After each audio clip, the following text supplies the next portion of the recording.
Okay, here are some answers for you. So my biggest fear, like my biggest honest to goodness fear, not like spiders or the dark or heights or something, would probably be losing my brother. I couldn't fathom, I guess, what I would do without him. Like I can't comprehend it. You know, he's always been there in my life, and he's autistic, and he's just such a integral part of who I am, I guess. I don't guess, he is. He is an integral part of who I am and who I'm becoming and whatnot. And so I can't fathom it like that. It just brings sincere anxiety and dread to me. Moving on, my next wish. This is kind of a hard one because like you don't want to say something like, oh, world peace, which would be kind of awesome. But I think having a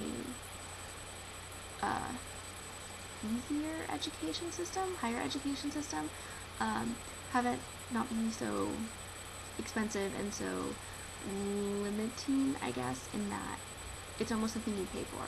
Your college education shouldn't be like an iPad or something. I have 4 siblings. My brother, who's autistic, obviously won't be going to college.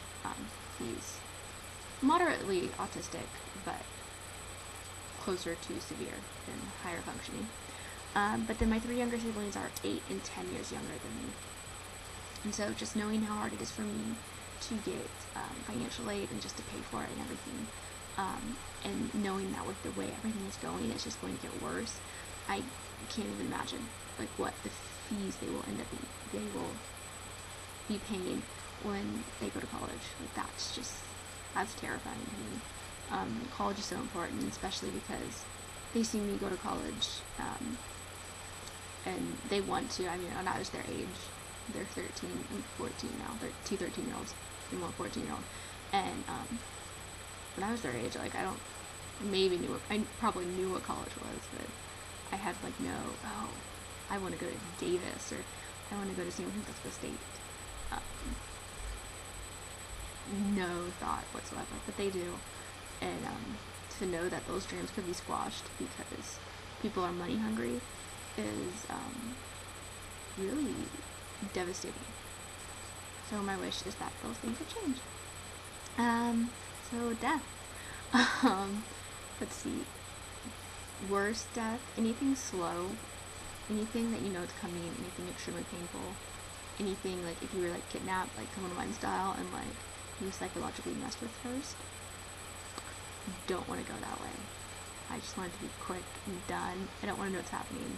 I don't want to know like, oh, you have 6 months to live, because I would just stress out, and that would probably shorten my time.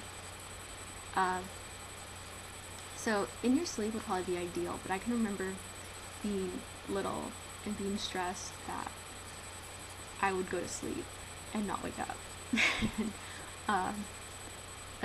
I guess that's a kind of weird anxiety for a little kid to have, but I can remember really worrying about that. So I don't know. I don't think there is. I don't think there's a good death, but I guess maybe if you lived a good, then it's a good death, I guess. And then as for 2012, do I believe it? I don't think so. I mean, I kind of think like we always think that things are at their worst, I guess. And I mean, this whole the world's ending thing is always popping up. So I don't know.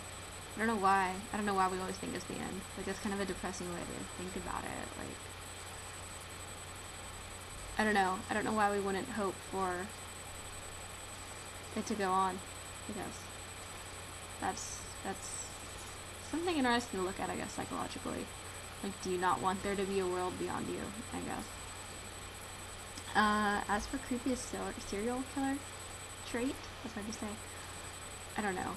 All of them. Yeah. Yeah, they're all creepy. Okay. There are your answers. Bye.